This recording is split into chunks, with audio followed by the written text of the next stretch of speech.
സരസ്വതിയുടെ അടുത്ത ചോദ്യം, എന്താണ് നിങ്ങളുടെ പ്രശ്നങ്ങൾ? എന്താണ്? കല്യാണം കഴിഞ്ഞ ആദ്യ രാത്രി മുതൽ ഞാനും എന്റെ ഭർത്താവ് മുഖത്തോട് മുഖം നോക്കിയ കീരിയും പാമ്പുവാ. അല്ല സരസ്വതി, ഓ ആ പറഞ്ഞതിൽ എന്തോ ഒരു കല്ലുകടി ഉണ്ട്. സാറ് റേഷനറിയാണോ വാങ്ങിച്ച് തിന്നുന്നത്? എന്താ? അല്ല അതിനകത്തുള്ള ഇത്രയുള്ള റേഷനറിയാ കല്ല്, അതുകൊണ്ടാണ്.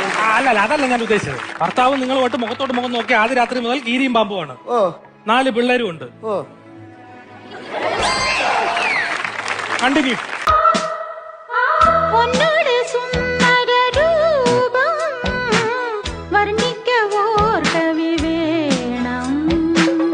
മോഹനരാഗം നിന്റേകം കീർത്തനമാക്കി ഞാൻ പാടും.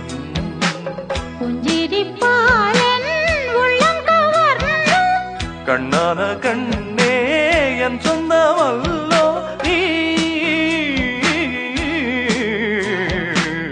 സുന്ദരം നീയും സുന്ദര ഞാനും ചേർന്നിരുന്നാൽ തിരുവോണം.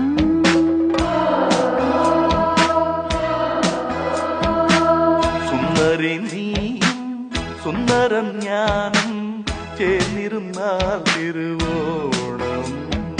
കയ്യിൽ കയ്യും വെച്ച് കണ്ണിൽ കണ്ണും വെച്ച് നെഞ്ചിൻ മന്ത്രം കൊണ്ട് ചേരുന്ന നേരം.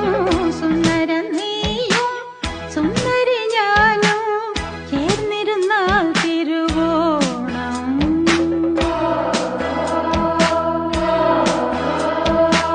സുന്ദരി നീയും. പ്രത്യേകിച്ച് വിശേഷങ്ങളൊന്നും പറയുന്നത്, ഞാൻ കഥ എഴുതുന്നുണ്ട്. ആ കഥയില് കുറച്ച് കാര്യങ്ങൾ 2-4 സെന്റൻസ് എഴുതി രാത്രി എഴുതണം ബാക്കിയുള്ളത്. കഥ എന്താണ്? കഥ ചോദ്യം വാല്യൂ ഇല്ല, ചോദ്യത്തിന് വാല്യൂ ഇല്ല. അങ്ങനെയല്ല ചോദിക്കേണ്ടത്.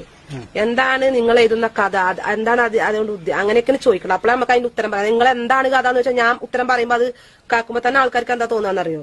അതിലെന്തോ ഒരു ഇതുണ്ടെന്നാ തോന്നുന്നത്. ഇനി കഥന്റെ തീം എന്താ? കഥ എന്തിനെ കുറിച്ചാണ്? കഥ പ്രമേയം എന്തിനെ കുറിച്ചാണ് നിങ്ങളെ കഥ? കഥയുടെ പ്രമേയം എന്താണ്? കഥയുടെ പ്രമേയം എന്താണ്? കഥയുടെ പ്രമേയം എന്ന് പറഞ്ഞാൽ അതിന്റെ അർത്ഥം, വാക്കിനെന്താ അർത്ഥം വരുന്നത്? പ്രമേയം എന്ന് പറഞ്ഞ വാക്കിനൊരു അർത്ഥം വേണം. അല്ലാതെ നിങ്ങൾ കഥയുടെ എന്തെന്ന് ചോദിച്ചാൽ അതിന് കാര്യമല്ല. നിങ്ങൾ എന്തുദ്ദേശിച്ചാണ് കഥ എഴുതുന്നത്? എന്താണ് നിങ്ങളെ ജീവിതകഥയാണോ? അതിലെന്തെങ്കിലും സാങ്കല്പികമുണ്ടോ? അതൊക്കെയാണെങ്കിൽ എനിക്ക് ഉത്തരം തരാൻ കഴിയും. ചോദ്യം എങ്ങനെ ഇരിക്കും? இல்ல ஆண்டி, நான் செஞ்ச தப்புக்கு அவதான் நான் மன்னிக்கணும்.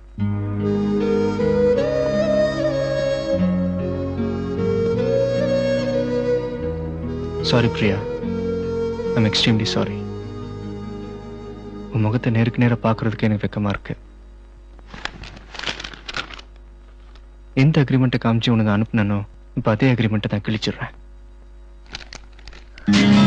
மனசு துண்டு துண்டா உடைச்சிட்டு இப்ப இந்த வேல்யூ இல்லாத அக்ரிமெண்ட் பேப்பரை எதுக்காக கிழிச்சிட்டு இருக்கீங்க? பிரியா, அக்ரிமெண்ட் போட்டது எவ்வளவு முட்டாள்தனமான ஒரு காரியம்னு நான் இப்பதான் புரிஞ்சுக்கிட்டேன். நடந்ததெல்லாம் மனசுல வச்சுக்காம வா பிரியா, வீட்டுக்கு போலாம். நீங்க கூப்பிட்ட போலாம் வரதுக்கோ வேண்டாம் போயிடுன்னு சொன்ன உடனே போறதுக்கோ நான் ஒன்னும் ப்ராஸ்டிடியூட் கிடையாது. என்ன பேசிட்டு பேசுற? நீ இல்ல தலையிடாதமா. செல்ஃப் ரெஸ்பெக்ட்ங்கிறது அவருக்கு மட்டும் இல்ல நமக்கும் இருக்கு. ஃபீலிங்ஸ்ங்கிறது அவருக்கு மட்டும் இல்ல நமக்கும் இருக்கு. ஒரு வருஷம் வாழ்க்கையில நான் அவருக்கு நல்லா சமைச்சு போடுறவளா தெரிஞ்சிருக்கேன், நல்லா ஃப்ரெண்டா தெரிஞ்சிருக்கேன், நல்லா சர்வீஸ் பண்றவளா தெரிஞ்சிருக்கேன். ஆனா ஒரு நிமிஷம் கூட வைஃபா நினைச்சு பாக்குற அளவுக்கு நடந்துக்கலன்னு சொல்லி திருப்பி அனுப்புனாரு. இப்ப எந்த நினைப்போட இங்க வந்திருக்காருன்னு தெரியல. என் லைஃப்ல மேரேஜ்ங்கிறது ஒரு ஜாப் மாதிரி தான். ஒரு வருஷம் வைஃபா ஒர்க் பண்ண, இப்ப மறுபடியும் அந்த ஜாபை என்னால கண்டினியூ பண்ண முடியாது. இனிமே நான் என்ன சொன்னாலும் நீ நம்ப போறது. ഫുൾ നെയിം പറയൂ. മുഴുവനും പേര് പറയാൻ. മുഴുവനെ പേര് പറയാൻ. മുഴുവനെ പേര് പറയാം. പുതിയ നിയമമൊക്കെ അറിയോ പഞ്ചായത്തില്? ആയിക്കോട്ടെ, എന്റെ പേര്. അയ്യോ ഇതെന്താ? പിന്നെ മുഴുവനെ പേര് പറയാൻ പറഞ്ഞു. അയ്യോ അങ്ങനെയല്ല, നിങ്ങളുടെ മൊത്തം പേര് പറയാൻ. എന്റെ പേരോ? ശിവശങ്കരൻ തമ്പി. ഓക്കെ. വയസ്സ്? 30. കഴിഞ്ഞിട്ട് 58 വർഷമായി. സെക്സ് പറയൂ. സെക്സ് പറയൂ.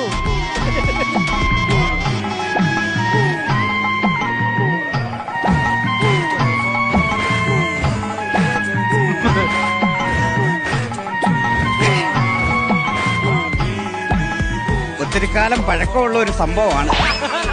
എന്നാലും ഞാൻ പറയാം. അന്ന് എനിക്ക് 16-15 വയസ്സുള്ള ഒരു സമയം. തൊട്ടപ്പുറത്തെ വീട്ടിലെ ചേച്ചിയുടെ അന്ന് അവിടെ അന്ന് ആരുമില്ലായിരുന്നു. എന്നോട് പറഞ്ഞു ഇന്ന് വൈകിട്ടൊന്ന് കൂട്ടുകിടക്കാൻ വരാമോ എന്ന്. അല്ല സെക്സ് പറയാനാ പറഞ്ഞു. അതാ അതിലേക്ക് വരുന്നതേ ഉള്ളൂ. എടോ താൻ ആണാണോ പെണ്ണാണോ എന്നൊന്ന് പറയാൻ. കണ്ടിട്ട് എന്താ തോന്നുന്നു? കണ്ടിട്ട് എനിക്കൊന്നും തോന്നുന്നില്ല. എന്നാ എനിക്കെന്തൊക്കെയോ തോന്നുന്നു.